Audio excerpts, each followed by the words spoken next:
제자들이 감람원이라 하는 산으로부터 예루살렘에 돌아오니 이 산은 예루살렘에서 가까워 안식일에 가기 알맞은 길이라. 들어가 그들이 유하는 다락방으로 올라가니 베드로, 요한, 야고보, 안드레와 빌립, 도마와 바돌로메, 마테와 및 알페오의 아들 야고보, 셀롯인 시몬, 야고보의 아들 유다가 다 거기 있어 여자들과 예수의 어머니 마리아와 예수의 아우들과 더불어 마음을 같이하여 오로지 기도에 힘쓰더라. 모인 무리의 수가 약 120명이나 되더라.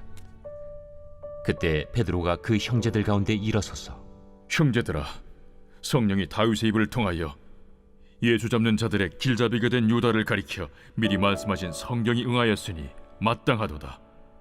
이 사람은 본래 우리 수 가운데 참여하여 이 직무의 한 부분을 맡았던 자라. 이 사람이 불의의 사고로 밭을 사고 후에 몸이 곤두박질하여 배가 터져 창자가 다 흘러나온지라. 이 일이 예루살렘에 사는 모든 사람에게 알려져 그들의 말로는 그 밭을 아겔다마라 하니 이는 피밭이라는 뜻이라. 시편에 기록하였으되 그의 거처를 황폐하게 하시며 거기 거하는 자가 없게 하소서. 그의 직분을 타인이 취하게 하소서. 이러함으로 요한의 세례로부터 우리 가운데서 올려져 가신 날까지 주 예수께서 우리 가운데 출입하실 때에 항상 우리와 함께 다니던 사람 중에 하나를 세워 우리와 더불어 예수께서 부활하심을 증언할 사람이 되게 하여야 하리라. 그들이 두 사람을 내세우니 하나는 바사바라고도 하고 별명은 유스도라고도 하는 요셉이요 하나는 마띠아라.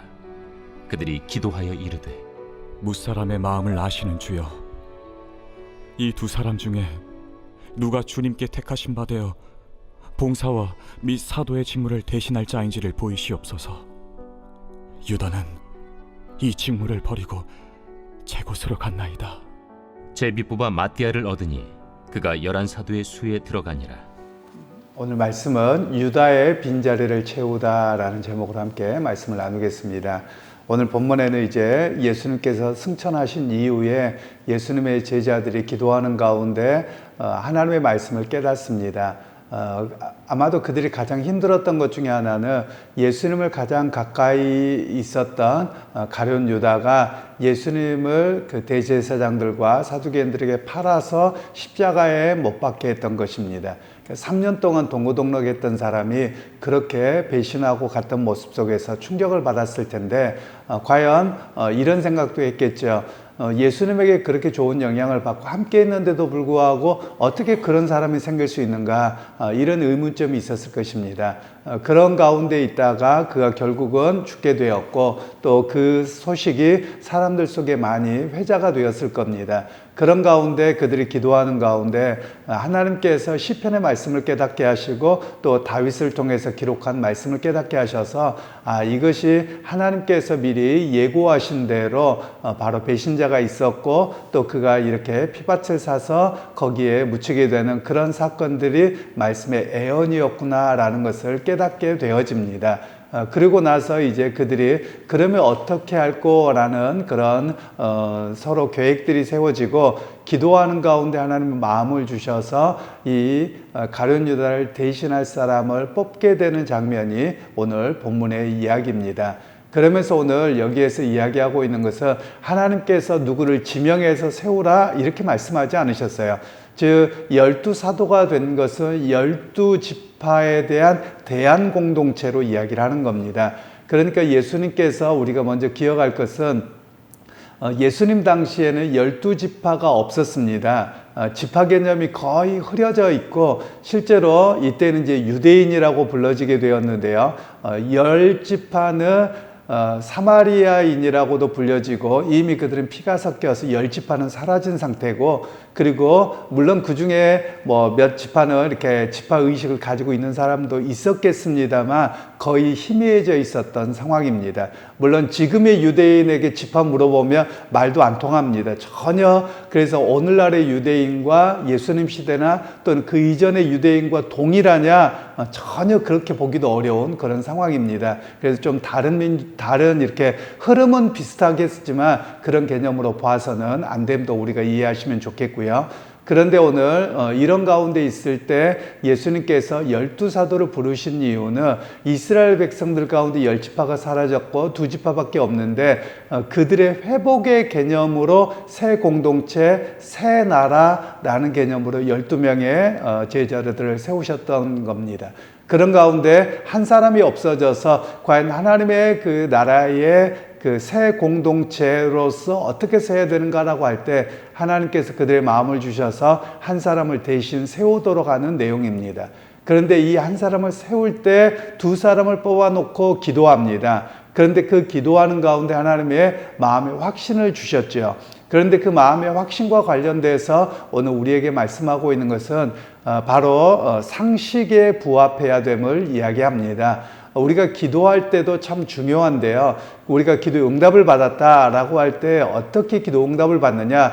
예를 들면 우리가 오늘 김치찌개 먹을까요? 된장찌개 먹을까요? 기도한다고 하십시다. 그러면 된장찌개 먹어라. 하나님 그런 이야기 안 하세요. 그냥 오늘 내가 먹고 싶으면 먹으면 되는 겁니다. 지극히 상식적인 거예요. 예를 들면 이런 경우도 있습니다. 저도 저희 아이들에게 자주 하는 이야기인데 아이들이 직장을 옮기게 될 때 아빠 기도해 주세요 라고 이야기합니다. 그러면서 기도해 주죠, 당연히.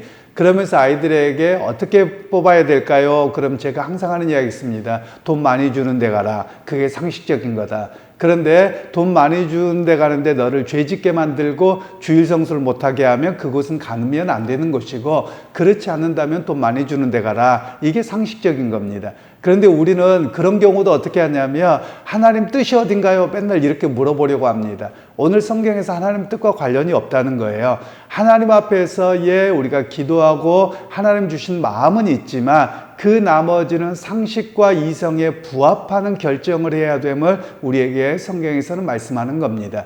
그리고 나서 기도하는 가운데 마띠아와 그리고 유스도라고 하는 사람을 놓고 기도합니다. 그리고 제비를 뽑습니다. 그래서 제비를 뽑았을 때 마띠아가 당첨이 되어서 그를 12사도의 한 사람으로 세워서 사역을 함께하게 되는 내용입니다. 그러면 제비 뽑는다라는 개념도 좀 이해할 필요가 있는데요.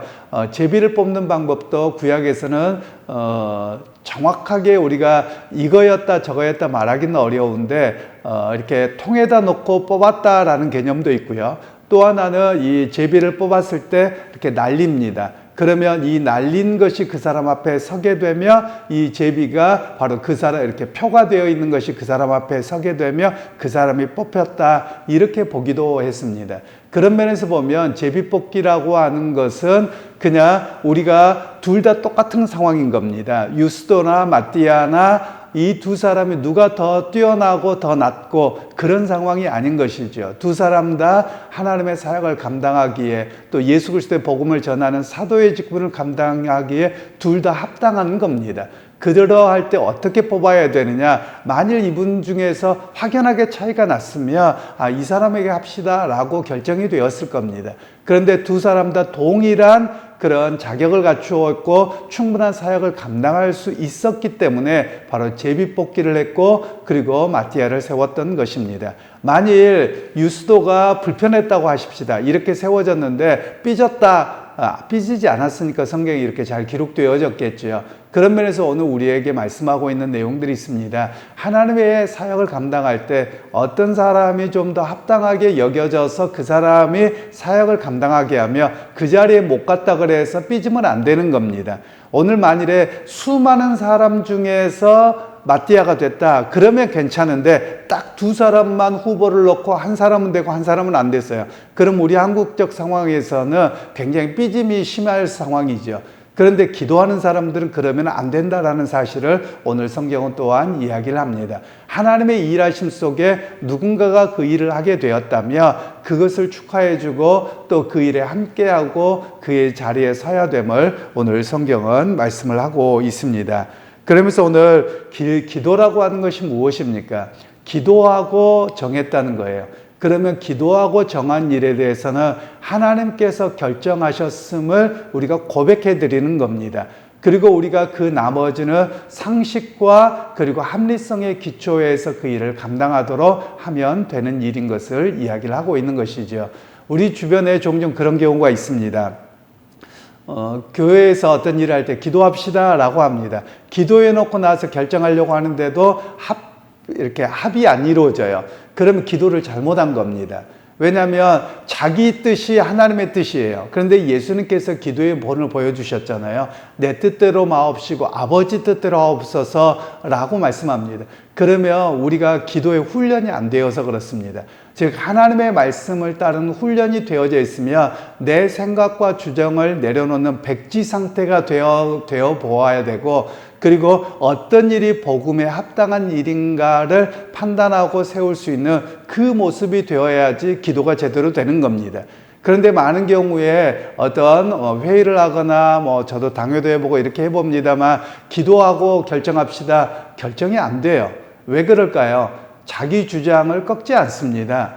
기도하고 나면 하나님이 주신 마음이 있어야 되죠. 근데 기도를 잘못합니다. 자기 주장 그대로 놔두고 기도만 하니까 그 생각밖에 안 드는 거예요. 그러니까 또 다시 회의를 하고 기도하고 또 회의를 해도 이루어지지 않는 거예요. 왜냐하면 하나님의 뜻이 아니라 자기 생각이 우선이거든요. 그런 면에서 오늘 사도들이 초대교회를 세워져 가면서 우리에게 보여준 것이 있습니다. 그것은 기도하고 나서 그 일들을 행하면 하나님의 마음으로 합해졌고 또 그렇게 결정되어지며 그것이 하나님께서 세우신 이름을 따라갔다라는 것을 우리에게 말씀하고 계시는 겁니다. 아마도 이 11명의 사도들이 기도하고서 제비를 뽑았을 때 어떤 사람은 유스도에게 마음이 간 사람도 있었을 것입니다. 또 어떤 사람은 그렇지 않았을 수도 있습니다. 그런데 성경은 그런 일을 전혀 기록하지 않고 오히려 이 사람을 함께해서 12사도로 12번째 사도로 받아들여서 주의 일을 감당했다라는 것입니다. 그러면 오늘 우리가 해야 될 일들이 있습니다. 예를 들면 우리가 대통령도 마찬가지고 국회의원도 마찬가지입니다. 우리가 버려야 될 게 있습니다. 나는 그 사람 안 뽑았는데 우리는 맨날 이럽니다. 저도 목회를 하는데 교회 안에서도 그렇더라고요. 목사님 청빙할 때도 나는 목사님 안 뽑았는데 목사님 지금 돼서 너무 좋아요. 맨날 이게 남아있더라고요. 여러분 다 그런 게 필요 없는 겁니다. 왜냐하면 지금 내가 그 사람에게 마음을 다하지 않았어도 그 사람이 하나님으로부터 세워졌다면 그 자체를 인정하면 되는 것입니다. 그런데 우리는 자꾸만 나는 안 했고 뭐 했고 이런 마음 속에서 나가는 일들이 그리 아름다운 모습은 아니라는 것이지요.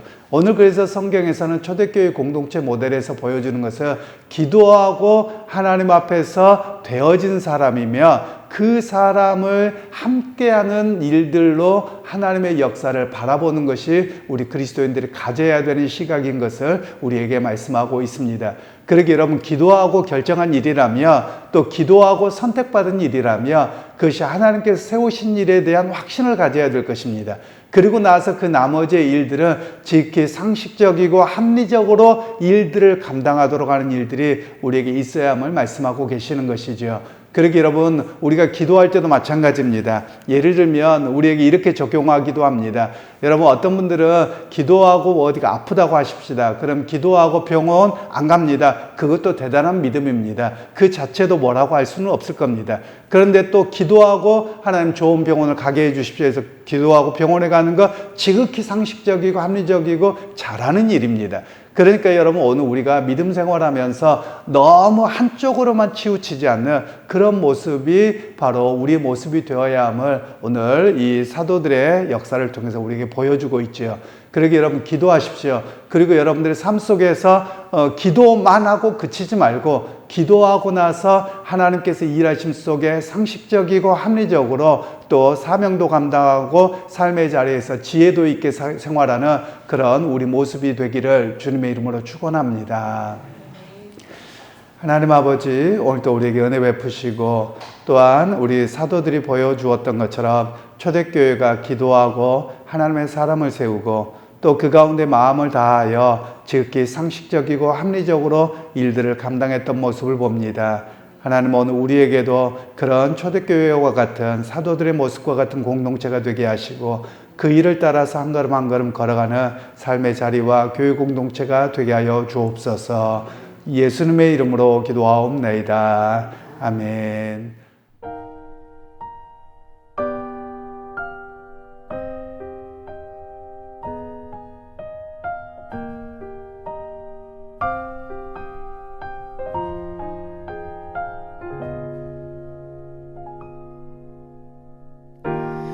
그분의 뜻대로 날 이끄시네.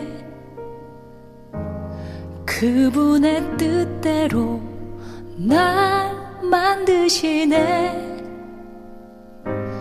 그분의 계획에 날 맡겨드리네.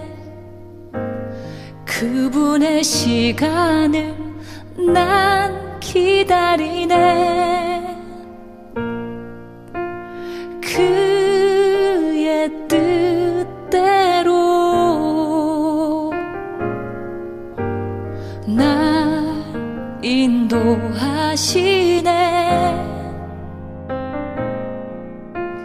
그의 뜻대로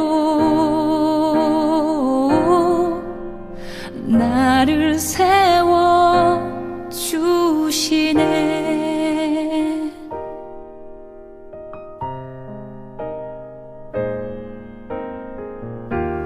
그분의 뜻대로 날 이끄시네. 그분의 뜻대로 날 만드시네. 그분의 계획에 날 맡겨드리네. 그분의 시간을 난 기다리네. 그의 뜻대로 날 인도하시네.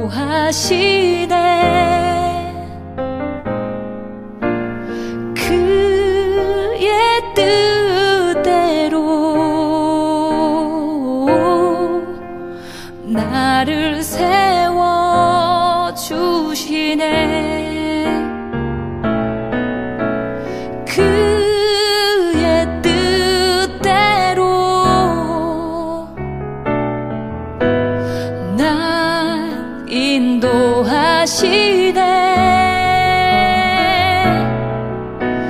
그의 뜻대로 나를 세워 주시네. 그의 뜻대로 날 인도하시네.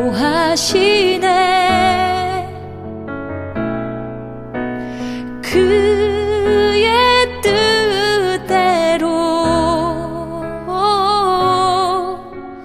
나를 세워 주시네. 나를 세워 주시네. 나를 세워